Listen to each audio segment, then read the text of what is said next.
સાંસદ પદના ગુજરાતના ઉમેદવાર ફોર્મ ભરશે। ભાજપના 4 ઉમેદવાર વિજય મુહૂર્તમાં ફોર્મ ભરવાના છે। મુખ્યમંત્રી, નાયબ મુખ્યમંત્રી, પ્રદેશ અધ્યક્ષની હાજરીમાં આ ફોર્મ ભરાશે। ભાજપે નો રિપીટ થિયરી લાગુ કરીને 4 નવા ચહેરાને ઉમેદવારી આપી છે। રાજુ શુક્લા, મુકેશ રાઠવા, માનસી પરમાર અને જીતેન્દ્ર કણઝારિયા ફોર્મ ભરવાના છે। કોંગ્રેસ કે આમ આદમી પાર્ટી ઉમેદવાર ઉભા નહીં રાખે તેવી ચર્ચાઓ છે। કોંગ્રેસ કે આપ ઉમેદવાર ઉભા નહીં રાખે તો ભાજપના ઉમેદવાર બિનહરીફ વિજેતા જાહેર થશે।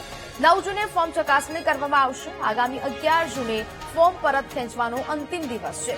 11 જૂન પછી ગુજરાતના સાંસદોનું ચિત્ર સ્પષ્ટ થઈ જશે। ભાજપના 4 ઉમેદવારો આજે ફોર્મ ભરવાના છે। 9 જૂને ફોર્મ ચકાસણી કરવામાં આવશે, જ્યારે 11 તારીખે ફોર્મ પરત ખેંચવાનો અંતિમ દિવસ છે। મુખ્યમંત્રી, નાયબ મુખ્યમંત્રી ફોર્મ ભરતી વખતે હાજર રહેવાના છે।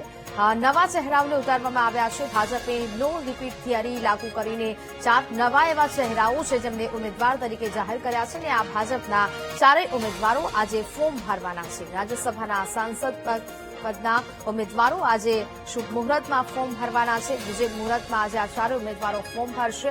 જોકે ચર્ચા એ પણ થઈ રહી છે કે કોંગ્રેસ અને આપના ઉમેદવારો છે તે નહીં ઉભા રાખવામાં આવે ને તેને જ કારણે જો ફોર્મ ન ભરવામાં આવે તો ભાજપના જે આ 4 ઉમેદવારો ઉભા રાખવામાં આવ્યા છે તે બિનહરીફી વિજય છે તે જાહેર થશે। મુખ્યમંત્રી, નાયબ મુખ્યમંત્રી ફોર્મ ભરતી વખતે હાજર રહેવાના છે। કોંગ્રેસ કે આમ આદમી પાર્ટી ઉમેદવાર ઉભા નહીં રાખે તેવી પણ ચર્ચાઓ છે તે જોવા મળી રહી છે। 11 જૂન પછી ગુજરાતના સાંસદોનું ચિત્ર છે તે સ્પષ્ટ થઈ જશે। ભાજપ તરફથી રાજુ શુક્લા, મુકેશ રાઠવા, માનસી પરમાર અને જીતેન્દ્ર કણઝારિયાને ઉમેદવાર તરીકે જાહેર કરવામાં આવ્યા છે અને તેઓ આજે ફોર્મ ભરવાના છે।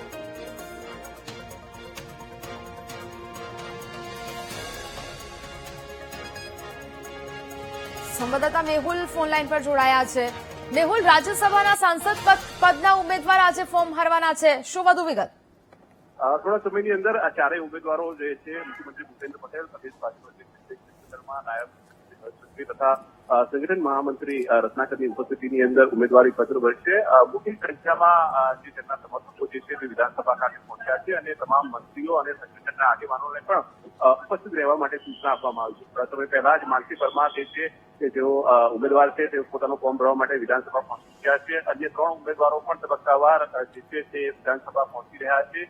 વિધાનસભામાં ઉમેદવારી પત્ર લગભગ વિજય મુહૂર્તની અંદર 12:39 ભરવામાં આવશે અને ત્યારબાદ આવતીકાલે આ ઉમેદવારી પત્રની ચકાસણી થશે અને 11 તારીખે આ ઉમેદવારી પત્ર પરત ખેંચવાનો અંતિમ દિવસ છે અને એ દિવસે જ આ 4 ઉમેદવારો બિનહરીફ જાહેર કરવામાં આવશે।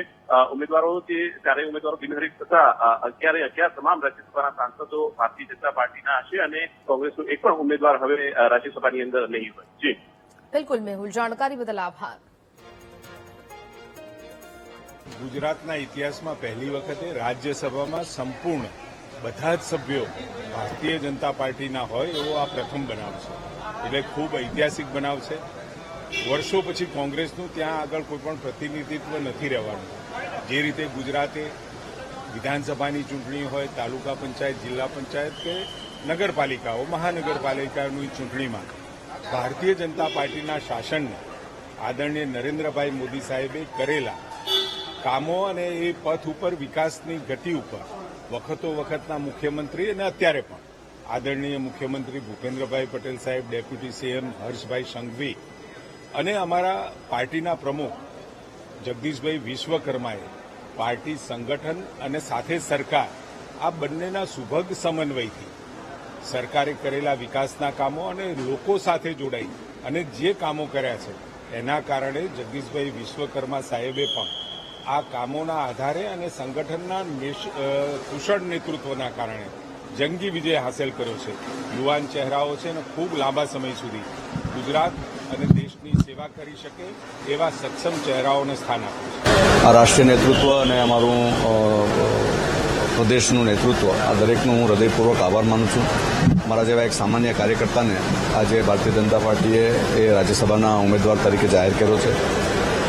બૂથના કાર્યકર્તા કામ કરતા હું તાલુકા યુવા મોરચામાં કામ કરતો હતો, જિલ્લા યુવા મોરચામાં ઉપાધ્યક્ષ તરીકેની જવાબદારી હતી, પ્રદેશમાં યુવા મોરચામાં ઉપાધ્યક્ષ તરીકે કામ કર્યું, પ્રદેશ કારોબારી સભ્યમાં હતો, જિલ્લા પંચાયતનો સભ્ય પણ ચૂંટાણો હતો. 2017માં ભારતીય જનતા પાર્ટીએ મને જિલ્લાનો મહામંત્રી બનાવ્યો. ભારતીય જનતા પાર્ટીએ મને 2020માં જિલ્લાના અધ્યક્ષ તરીકેની જવાબદારી પણ આપી અને 22માં વિધાનસભા લડવાની પણ મને તક આપી છે. અને આજે પાર્ટીએ મને ઉમેદવાર તરીકે રાજ્યસભાના સાંસદ તરીકે ઉમેદવાર તરીકે જાહેર કર્યો છે. હું આદરણીય રાષ્ટ્રીય નેતૃત્વ અને અમારું પ્રદેશનું નેતૃત્વ દરેકનું હૃદયપૂર્વક આભાર માનું છું.